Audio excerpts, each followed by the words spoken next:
Is Mike Raad. I'm an ortho chief resident at Hopkins. I'm going into spine and I'm staying at Hopkins for my fellowship.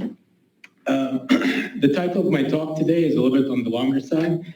It's a new morphologic classification of PJK following lower thoracic to pelvic fusion and adult spinal deformity, predicts revision surgery and neurologic complications.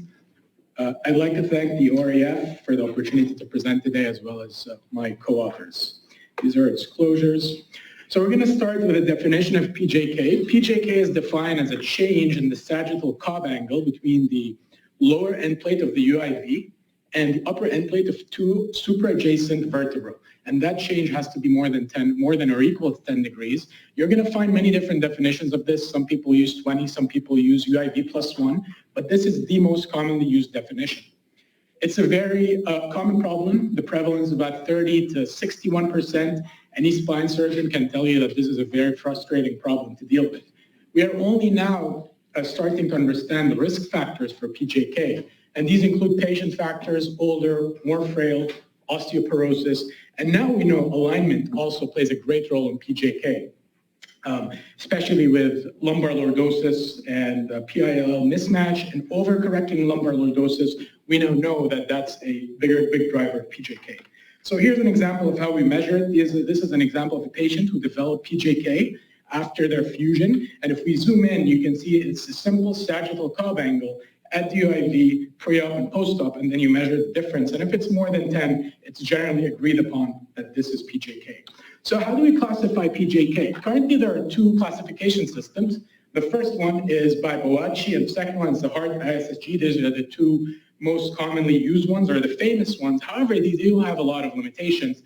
They're a little bit hard to communicate. They're very complicated. They include more than 10 variables in some cases, a lot of modifiers. It's just simply they're not very intuitive. They also combine lower thoracic and upper thoracic patients, and any spine surgeons can tell you that these two patient groups are very different. The biomechanical factors are different, so you need to really study a very specific group of patients to talk about PJK. And finally, they don't correlate with outcomes or haven't been correlated with outcomes. So the aims of our study was to develop a new PJK classification system, which is simple and it correlates well with clinical outcomes and postoperative outcomes. So how did we do this? This is a retrospective cohort study. We looked at all primary adult patients undergoing primary spinal deformity surgery. The UIV had to be between T9 and L1, and the LIV had to be a pelvis. So it's a very specific homogeneous group of patients. And we only included the patients who had a follow-up of 1 year or more. So we measured their radiographs preoperatively at 6 weeks, and at final follow-up, we collected clinical data on these patients. And we looked at certain outcomes that are related to PJK. For example, that they need an extension of their fusion proximally, that they have neurologic complications like myelopathy, and what was the time to PJK, and did that PJK get worse over time? So what we did is we looked at the radiographs, we looked at the morphology of the PJK, and we came up with this very simple system. So type 1 means that there is no fracture of the vertebral body. Type 1A means that the kyphosis was equally distributed between the two segments. Type 1B is an unequal distribution, so more than 2/3 of the kyphosis came from one segment. Type 2, there is a vertebral body fracture. We define it as more than 20% loss of anterior vertebral body height. If the fracture happened only at the UIV, it's 2A. If it happened above the UIV, it's 2B, regardless if it happened at the UIV as well. So here are some examples. First patient, type 1A, you can see that the kyphosis is nicely distributed between the two segments. Type 1B, it's coming mostly from the disc between the UIV and the UIV plus 1, but there are no fractures. Type 2A, the UIV fractured, you can see there a compression wedge fracture.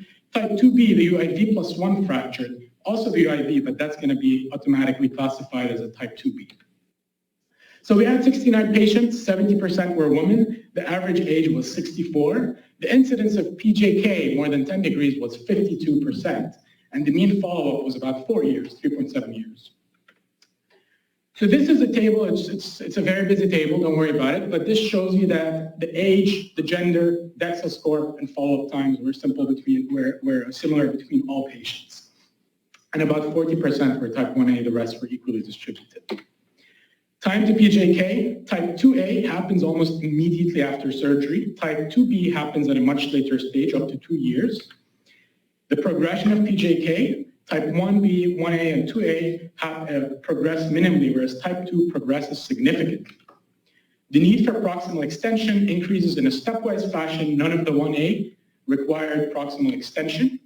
And type 2B had a 70% rate of neurologic deficits. So the next step for us are going to be to do a reliability study. We're going to validate this, hopefully in the ISSG data set. And this, in our opinion, is a simple classification system with strong correlation to outcomes. So type 1A isn't even PJK. Type 1B, keep an open eye. Type 2A happens immediately post-op and remains stable. And finally, type 2B happens later and progresses. There might be a role for us to intervene there. Thank you very much.